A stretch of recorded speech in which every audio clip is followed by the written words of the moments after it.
pertanyaan saya ini tentang Taman Eden kan. Silakan. Ya kan di situ kan tertulis di dalam perjanjian lama itu di kejadian kan, setelah Adam dan Hawa diciptakan maka mereka ditempatkan di sebuah taman kan yang dikatakan Allah bahwa itu Taman Eden. Pertanyaannya Mbak, setelah kejadian tersebut, setelah Adam dan Hawa itu diusir dari taman tersebut, pertanyaan kemana taman tersebut? Itu pertanyaannya. Tamannya masih ada, ya deket-deket itulah. Kan katanya di situ tadi Anda bilang Sungai Tigris apa segala macam. Taman Eden itu, di Taman Eden itu mengalir 4 sungai tadinya. Ya dekat-dekat situ. Jangan ditanya kemana, masih di situ Bang. Mungkin ganti nama aja. Nah sekarang saya tanya Bang, Batavia itu sekarang udah di mana Bang? Ya Jakarta sih Mbak. Ya udah hilang nggak Batavianya? Iya enggak sih. Oh iya. Cuma beda nama aja. Ya itu dia Bang. Logikanya. Jadi kan jangan dibilang hilang kemana. Aku pun masih nyari nih Sunda Kelapa kemana. Kenapa orang jadinya kenalnya jadinya gitu.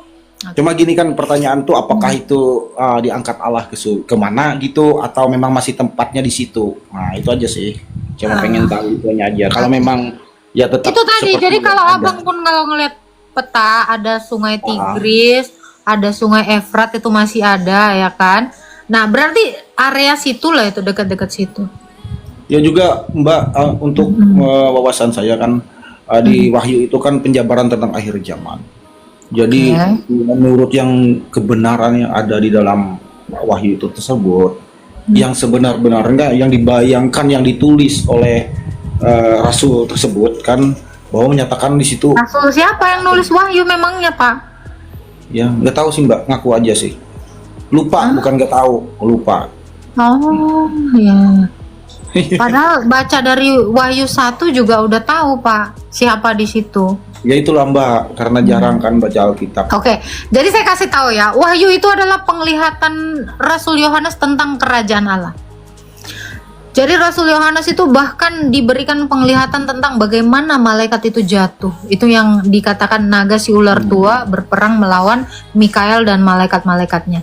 Jadi kitab Wahyu itu bukan bicara tentang akhir zaman saja, bahkan sebelum dunia ini seperti yang sekarang ini itu juga sudah diceritakan gitu. Mengenai akhir zaman dari Matius juga sudah ada. Seperti apa akhir zaman itu sudah diterangkan gitu. Jadi nanti sebenarnya kita udah masuk di akhir zaman.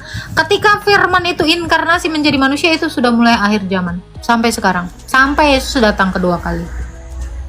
Karena kalau Bapak baca di dalam Ibrani 1, pada zaman dahulu Allah berulang kali dan dalam pelbagai cara berbicara kepada nenek moyang kita melalui perantara nabi-nabi. Zaman akhir ini, Dia mengutus dan menetapkan, bukan mengutus ya, Dia menetapkan anaknya yang sebagai yang berhak menerima segala ahli waris itu gitu. Jadi ketika Kristus itu inkarnasi mengambil rupa manusia, kemanusiaannya itu menjadi nabi, raja dan imam serta guru, serta menjadi domba Paskah Allah, disitulah akhir zaman itu dimulai gitu. Jadi nanti bagaimana Mbak tentang kiamat ini, gimana kau menghabiskan nafasmu, itulah kiamatmu. Gimana saya nanti menghabiskan nafas saya, itulah kiamat saya. Tetapi secara utuh, maksudnya secara global, kiamat itu ya nanti ketika Dia datang untuk menghakimi orang hidup maupun orang mati. Kapan itu Kak? Sampai diberitakannya firman Tuhan ke seluruh ujung dunia. Makanya kan perintah Yesus di akhir Matius 28 ayat 19, majikan berisik lagi ya, dikatakan pergi dan jadikanlah semua bangsa muridku dan baptislah mereka dalam nama Bapa, Anak dan Roh Kudus, dan ajarlah mereka melakukan, ayat 20 ya, melakukan segala sesuatu yang aku perintahkan kepadamu, dan ketahuilah aku akan menyertai kamu sampai akhir zaman. Kalau di situ Yesus mengatakan aku akan menyertai kamu sampai akhir zaman, berarti di zaman Rasul sudah akhir zaman dong. Nah itu sampai Rasul itu innalillahi gitu. Lalu dia dirikan gereja dan terus-terusan ada anak-anak rohani dari para rasul tadi. Itu. Oh iya, kembali tadi Mbak, yang saya jadi mikir nih, yang Mbak katakan tadi bahwa Nasrani itu sesat. Maksudnya seperti apa sih Mbak? Kamu bisa baca di kisah para rasul, ya. Di kisah para rasul dikatakan mereka itu disebut penyakit sampar. Jadi gini, kalau kamu cek googling juga kamu bisa tahu. Jadi Nasrani ini adalah sekte yang berasal dari Nazaret. Sementara murid Yesus itu kan bukan dari Nazaret. Bukan dari Nazaret semua kan. Nah, ini tuh lahir dari sana dan mereka mengakui bahwa Yesus itu hanya sebagai utusan atau nabi. Sekte Nasrani ini tidak mengakui keilahian Yesus, biar kamu tahu. Masih mau ngaku Nasrani? Ya enggak sih. Dia ini menuhankan ada Maria juga dituhankan di sini. Nah, dia bahkan dikatakan di sini sama seperti penyakit sampar. Gitu. Jadi makanya orang Kristen jangan mau disebut Nasrani. Nasrani itu bukan Kristen, tapi sekte dari dalam kekristenan sendiri yang mengacak-ngacak ajarannya Rasul. Jadi kalau tidak sumber ajaran itu bersumber dari para rasul, itu semuanya dikatakan sesat. Ingat, yang mengatakan ini bukan saya, tetapi Tuhan Yesus sendiri memberitakannya kepada murid-muridnya atau para rasul. Bapak bisa baca di Galatia 1 ayat yang ke-9. Siapa saja yang memberitakan Injil di luar dari apa yang diberitakan kami di situ rasul, terkutuklah dia. Jadi ajaran yang tidak dari rasul itu adalah ajaran kutukan, ajaran yang terkutuk. Itu. Bapak masih mau disebut Nasrani? Iya Mbak ya. Karena sudah tahu kan beda persepsinya Mbak. Iya, makanya kalau ada orang yang mengatakan itu, oh tidak, saya bukan itu. Saya adalah murid Yesus. Murid Yesus itu disebutnya Kristen, Pak. Nggak pernah disebut Nasrani. Coba cek. Kisah Para Rasul 11 ayat 26 dikatakan. Murid-murid itu disebut Oten di Antioquia pertama kali. Gitu. Jadi kalau perintah Yesus di Matius 28 ayat 19, pergi dan jadikanlah semua bangsa muridku. Murid sama dengan Oten. Pergi dan jadikanlah semua bangsa Oten, orang Kristen. Itu perintah Yesus. Jadi Bapak jangan mau disebut Nasrani. Bapak harus disebut murid Yesus. Murid Yesus itu diolok-olok dengan nama Oten, orang Kristen. Kristen itu dari kata Kristianos, artinya pengikut Kristus. Pengikut Kristus itu yang diurapi. Karena Kristus diurapi, kita pun diurapi. Gitu Pak. Ada lagi yang mau ditanya Pak? Ya apa Mbak? Bingung jadinya nih Mbak. Kalau bingung mualaf Pak? Jangan, enggak.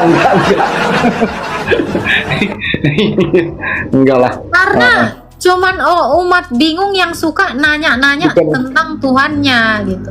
Orang Kristen jangan pernah bingung ya. Kalau bingung ngapain aja selama hidup gitu. Karena kita hidup ini untuk Kristus. Jangan kita ini hidup untuk hal-hal yang duniawi saja. Ya dari lahir sampai nanti sudah menghembuskan napas ya tetap saya mengikuti Yesus Kristus, itu aja sih Mbak. Yang ikut Kristus maksudnya melakukan perintah Yesus, bukan cuman ngaku agama Kristen. Iya enggak sih. Iya enggak cuma ngaku. Menjalani mengikuti Kalau itu. Kristen itu bukan bicara tentang apa agamamu di dalam identitasmu, ID cardmu gitu ya. Bukan, jadi Kristen itu bukan bicara tentang aku percayanya sama Yesus, Tuhannya Yesus. Kalau tidak mengakui, imanmu itu mati, dikatakan. Kalau kamu hanya mengakui dan tidak melakukan, imanmu mati. Iman tanpa perbuatan hakikatnya mati. Jadi kalau kau beriman kepada Kristus tetapi hanya diam saja, itu namanya bukan Kristen. Itu namanya ngaku-ngaku Kristen. Jadinya Kristen KTP kan, Mbak? Bukan Kristen KTP, karena selain di KTP di mulut juga diucapin ngaku-ngaku Kristen. Ya, nah itu Benar. ada typingan Pak Toyo SS katanya, jadilah pelaku firman, jangan menjadi pelaku penurunan salib. Iya. Jangan menjadi pelaku ya petasan ransel di gereja. Iya gini. Ini Mbak ada pertanyaan nih, menyangkut soal almarhumah nenek nih. Dulu nenek saya itu kan membacanya cuma ngeja karena lahirnya 1915 kan. Cuma bisa ngeja aja sih. 1915. Iya, waktu itu. Lahirnya 1915. Cuma beliau tuh kalau membaca masih ya mending daripada buta huruf. gini. sudah meninggal sih. Ya meninggalnya ya secara Kristen meninggalnya. Jadi beliau tersebut dan membaca Alkitab nih kalau dihitung sama jari ya mungkin udah nggak hitung-hitung kan, dari perjanjian lama sampai ke Wahyu berulang-ulang. Saya dulu sering ketawa mendengar nenek itu, dia ngeja itu nggak nyampe, jadi dibetulin tapi tetap berjalan sampai beliau meninggalnya sih meninggal saat tidur, nggak karena oleh penyakit, karena oleh apa-apa. Jadi saya mengambil faedah dari situ kan, ya mungkin karena keyakinan diri dia kan, walaupun dia cuma membaca nggak tahu itu apa artinya, tapi selalu berulang-ulang mungkin dapat ya anugerah meninggalnya dengan cara yang damai. Saya lihat di situ kan, saya ambil makna gitu. Tunggu. Kalau Anda bilang ada orang innalillahi secara damai, Pak, kenapa ada tangisan? Iya sih, cuma maksudnya gini Mbak, maksudnya almarhum satu manusia pun yang meninggoy dengan damai, nggak ada. iya, maksudnya nggak lewat penyakit itu sih, maksudnya nggak lewat sakit, nggak lewat menderita. Artinya saat beliau tidur,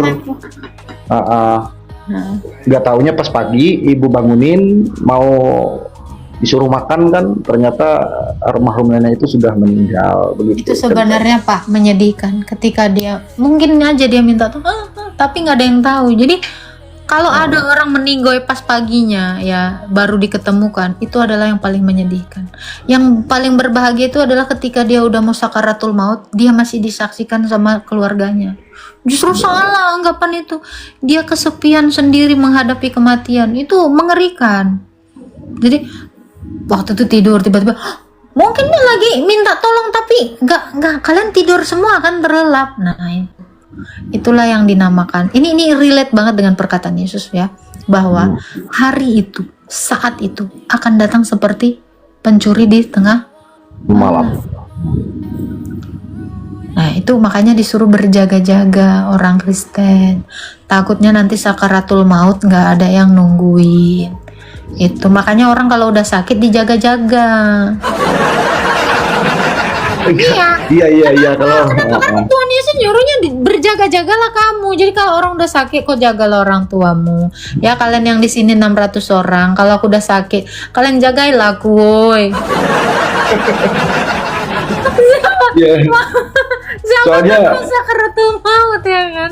Soalnya gini Mbak, soalnya kan orangnya sehat aja, sehat walafiat. Nah gitu sih. Kalau aku seandainya almarhum itu sakit ya mungkin ya pastilah kami berjaga kan. Orangnya sehat walafiat, nggak taunya besok paginya udah nggak ada, begitu ceritanya. Benar kan kata Yesus kan? Saat itu akan datang seperti pencuri, ada nggak ngasih tahu, nelpon dulu, mas saya mau nyuri. Iya. Nomor 1 gitu. Nggak ada. Emang kayak Cuma gitu. Iya, cuma kan yang jadi saya kan, walaupun beliau bacanya cuma ngeja, ya saya mengakui sih, kalau soal tentang membaca firman Tuhan dari perjanjian lama sampai perjanjian baru, ya jelas kalah. Soalnya ada firman Tuhan di dalam Lukas 12 ayat 48-49. Ya. Hamba yang tahu perintah Tuhannya tidak melakukan, dia dihukum lebih banyak. Tetapi kepada hamba yang sedikit tahu tentang kehendak tuannya, maka sedikit hukumannya. Jadi mungkin orang tua Anda menerima sedikit pukulan oleh sebab apa? Karena ketidaktahuannya. Gak apa-apa. Bapak bisa doakan almarhumah nenek Bapak ya. Muslim sekali Anda ya. Almarhumah. Karena cuman Muslim yang bilang almarhumah. Jadi Bapak tinggal doakan aja almarhumah supaya dengan kebaikan Kristus, dengan kasih Kristus ya bisa diampuni. Mungkin kita hanya berharap aja, berharap belas kasihan Kristus gitu. Tapi dengan doa itu kita tidak bisa memindahkan almarhumah ini dari Tartarus ke Firdaus. Hanya saja kita mengharapkan belas kasihan Tuhan dengan doa-doa kita, karena Tuhan itu berbelas kasih kepada siapapun gitu.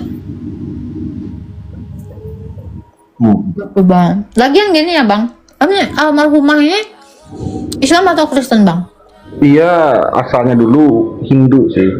Kalau orang sini bilang kan Hindu Kaharingan, cuma beliau meminta dibaptis dulu. Ya meninggalnya di dalam Kristus lah. Lama. Cuman kan itu kan nggak kelihatan abang ketika meninggal itu aja kan. Iya, cuma setelah beliau itu habis dibaptis itu, ya mulailah artinya kebaktian, ikut ya mengikuti apa yang diajarkan lah, dalam artian konteksnya seperti itu.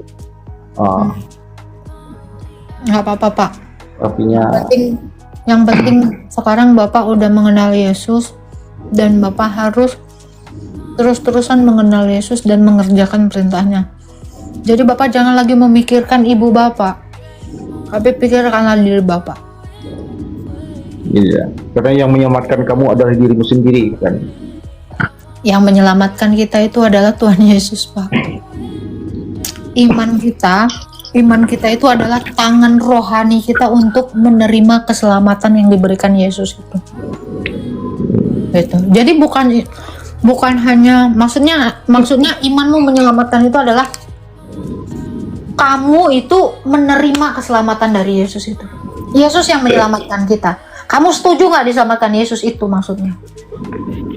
Jadi iman itu adalah tangan rohani kita untuk menerima keselamatan. Kalau keselamatan itu dari Yesus, bukan dari iman kita selamat. Karena kita berimanlah kepada Yesus, makanya kita diselamatkan Yesus. Itu Pak. Oke. Iya. Oke, semoga jelas ya Pak ya. Iya jelas. Ada lagi yang mau ditanyakan Pak Alba 2021? Iya, lupa nih ngelihat Mbak makan. Iya Pak. Saya belum makan dari lahir Pak. Waduh. Iya. Apa sih tadi ada mau ada satu lupa jadinya nih. Nggak apa-apa. Nanti ditanya lagi, nanti dipikirkan lagi, oke? Tuhan memberkati Pak Alba. Oke.